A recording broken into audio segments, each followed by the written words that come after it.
Good morning children. आगे बढ़ने से पहले लेट अस रिवाइज। हमने पिछले वीडियो में क्या क्या पढ़ा था। हमने पढ़ा था रेवोल्यूशन और उसके इफेक्ट के बारे में। तो रेवोल्यूशन के बारे में हमने क्या जाना था? हमने ये जाना था कि जो मूवमेंट होती है अर्थ की अराउंड द सन, उसे हम रेवोल्यूशन कहते हैं। और इसी रेवोल्यूशन के दौरान अर्थ फॉलो करता है एक फिक्स्ड रूट या फिर पाथ, जिसे हम ऑर्बिट ऑफ द अर्थ कहते हैं। पाथ यानी कि रास्ता। और अर्थ कंप्लीट करता है एक रेवोल्यूशन इन 365 डेज और 6 आवर्स में। और हम अपनी सुविधा के लिए हम कंसिडर करते हैं साल को एज ओनली ऑफ 365 डेज और इग्नोर करते हैं 6 आवर्स को। यही टाइम जो 6 आवर्स की होती है वो एडेड अप हो जाती है 1 डे आफ्टर एवरी 4 ईयर्स। और जो 4th ईयर होता है उसे हम लीप ईयर बोलते हैं। और ये लीप ईयर एडेड अप हो जाता है in the month of February. February generally 28 days का होता है, बट इस मंथ में डेज हो जाते हैं 29 डेज, जिसे लीप ईयर बोला जाता है। फिर हमने जाना था effect of the tilted axis on day and night. तो टिल्टेड एक्सिस का क्या इफेक्ट होता है डे एंड नाइट पे, वो हमने जाना था। तो अर्थ रिसीव करता है लाइट फ्रॉम द सन, और अर्थ के स्फेरिकल शेप की वजह से जो अर्थ का आधा हिस्सा ही होता है वो लाइट रिसीव करता है from the sun at a particular time. और जो पोर्शन जो फेस करता है सन को, वो एक्सपीरियंस करते हैं डे, और जबकि जो अदर हाफ होते हैं जो सन से दूरी में होते हैं वो एक्सपीरियंस करते हैं नाइट। और जो सर्कल जो डिवाइड करते हैं डे एंड नाइट को ग्लोब में, उसे कहते हैं सर्कल ऑफ इल्यूमिनेशन। अब हम जानेंगे चेंजिंग सीजन्स के बारे में। जो फेनोमेनन या फिर जो सिचुएशन होती है चेंज ऑफ सीजन, वो डिपेंड करती है 2 रीजन्स की वजह से। वो होता है एक्चुअली 2 रीजन्स की वजह से। कौन से वो 2 रीजन्स हैं? सबसे पहला रीज़न जो रेवोल्यूशन होती है अर्थ की अराउंड द सन, वो पहला रीज़न है। सेकेंड रीज़न है जो इंक्लिनेशन होती है, यानी जो tilting of the earth's axis होती है at an angle of 66.5 degree to the plane of its orbit. ये भी और एक रीज़न होता है जिसके वजह से चेंजिंग ऑफ सीजन्स अकर होते हैं। और इसी सिचुएशन ऑफ चेंजिंग सीजन को हम और अच्छे से समझेंगे with the help of 4 position of the earth during its revolution around the sun. तो जो सिचुएशन हो चेंजिंग सीजन की, वो हम और अच्छे से समझेंगे with the help of 4 position of the अर्थ की जब रेवोल्यूशन अर्थ की होती है अराउंड द सन। तो सबसे पहले हम जानेंगे the position on 21 June summer solstice. तो जून 21 में क्या होता है? इस टाइम पे जो नॉर्दर्न हेमिस्फेयर होती है वो ज़्यादा टिल्टेड रहती है टुवर्ड्स द सन, और जो रेज होती हैं सन की वो डायरेक्टली फॉल करती हैं ट्रॉपिक ऑफ कैंसर के ऊपर, जिसकी वजह से जो भी एरियाज़ होती है, ये सारी जो एरियाज़ होती है जो ट्रॉपिक ऑफ कैंसर की होती हैं, वो ज़्यादा से ज़्यादा हीट रिसीव करती है कंपेयर टू जो एरियाज़ जो नियर द पोल्स होती है, वो लेस हीट रिसीव करती हैं ड्यू टू स्लैंटिंग रेज।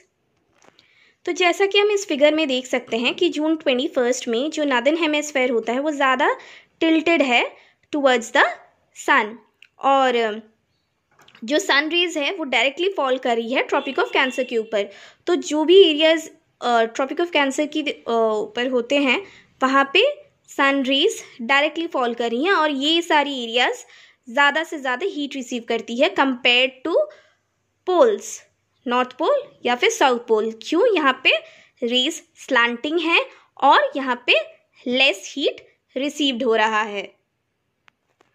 और इंक्लाइनिंग यानी कि tilting of the north pole की वजह से टुवर्ड्स द सन की तरफ जो प्लेसेस होती हैं जो कि बियॉन्ड आर्कटिक सर्कल की होती है, वो एक्सपीरियंस करती हैं day light for about 6 months. 6 month तक जो एरियाज बियॉन्ड आर्कटिक सर्कल की होती हैं वो एक्सपीरियंस करती हैं day light for about 6 months.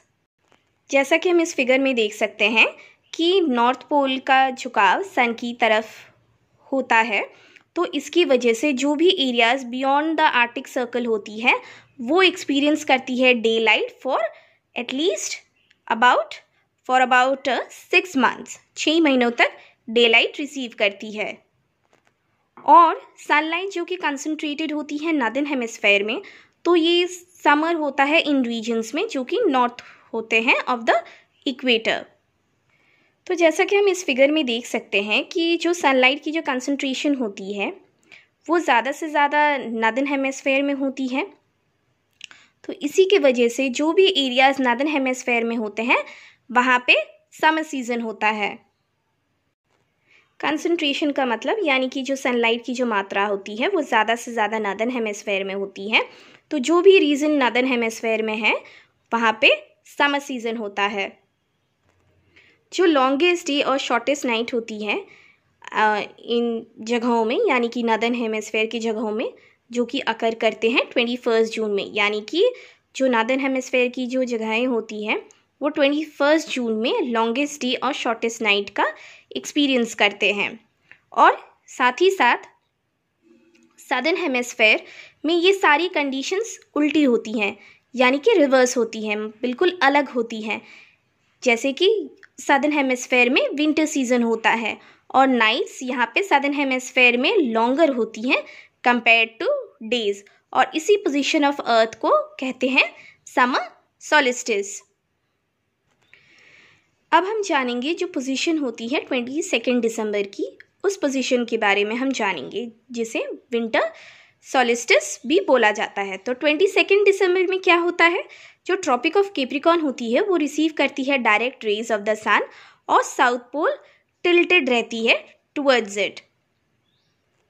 जैसा कि हम इस फिगर में देख सकते हैं कि साउथ पोल ज़्यादा टिल्टेड है टुवर्ड्स द सन रेज, इसी की वजह से tropic of Capricorn direct sun rays receive करती हैं ऑन 22 दिसंबर।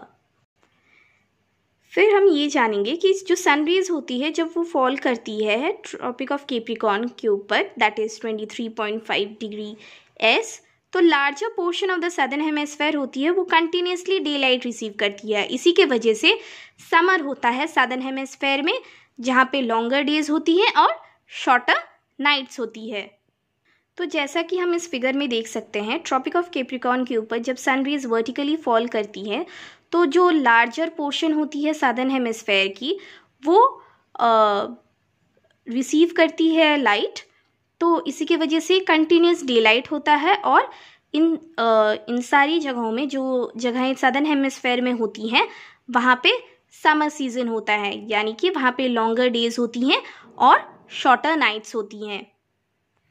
और यही सारी चीज़ें बिल्कुल अलग यानी कि डिफरेंट होती हैं नॉर्दर्न हेमिस्फेयर में, और इसी पोजीशन ऑफ अर्थ को विंटर सोलिस्टिस बोला जाता है।